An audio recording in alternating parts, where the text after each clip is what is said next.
Okay, now we want to learn about damped force vibration, but before that we need to recall what is undamped force vibration. So we have learned this. So this is for the free vibration without the damper, and this is the force applied to the system, the external force that excite the system to vibrate. Okay, and from here, if we consider the left hand side, we can get the complementary solution XC, and we consider the right hand side, we can get the particular integral or particular solution XP. Alright, and so we can assume that XP is equal to this one. So X is the amplitude of the particular solution. We substitute this expression and solving for X. So this is the amplitude for the force vibration, and we input back into the particular solution, so we get the whole particular solution. So I just recall it quickly, so I don't have to go into detail. So the complementary solution known as the transient solution. Transient means is temporary, not permanent.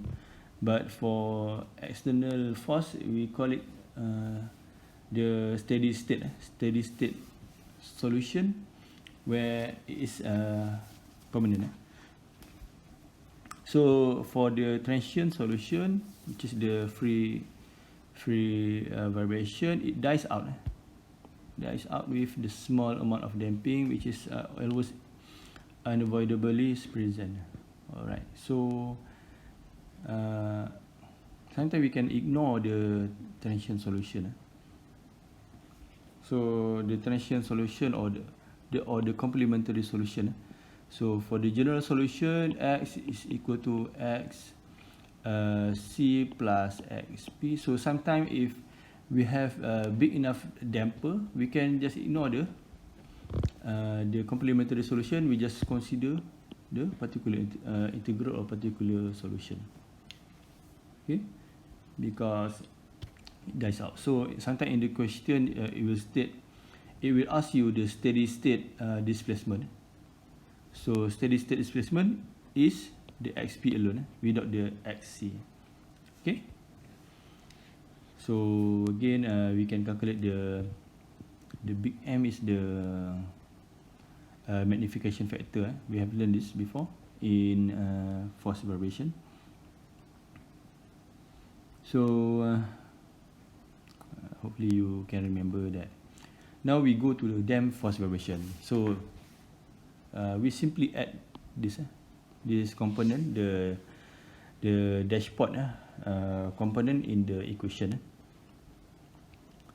When damping is present, it is found that a single sine or cosine term, such as we used before, is not sufficient for the general solution. Yes, for the particular solution. So in particular solution, remember we need to assume what is the solution, the suitable form for the solution. For example, previously I've shown you this one. So this we assume that this is the form of the solution for the particular solution, x sine omega t. But for if we have damper, we can use that. We need to use different form. We need to add this. We call it phase different. Right. So this is the form that we can use, and from here we can differentiate once and twice to get. Okay, we differentiate this equation once and twice to get x dot and x double dot, and then we replace this term x double dot x dot x with the equation, and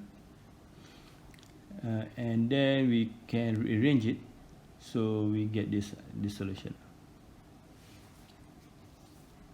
Okay, so this is the what we call it the constant x, and we can get the psi as well.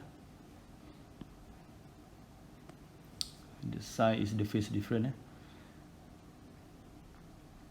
So from here we can get the final solution with the value of constant. Alright. So before that we need to know the initial condition where when time is equal to 0, what is the value of displacement and velocity. Alright. So not always time equal to 0, sometimes time equal to any value, it will give the displacement or velocity. Alright. So if we formulate the equation of magnification factor, so we have learned this. So magnification factor can describe the resonance. So when magnification factor yes, it can describe the resonance when it is very high, that means it is in resonance state. So usually it's when omega, the frequency is equal to natural frequency. Alright, so we have shown you this diagram previously. So this is the, you can see two lines in each curve, in each graph.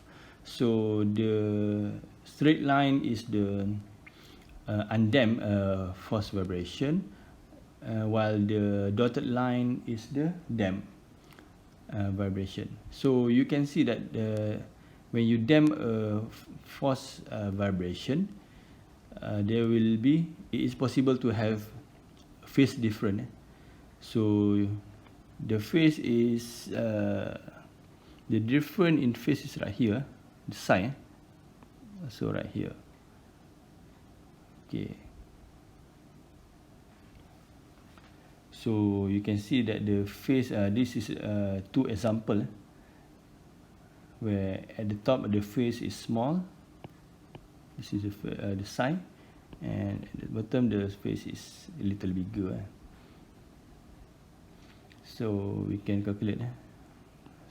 Psi is equal to pi over 4, psi equal to 3 pi over 4, and so on.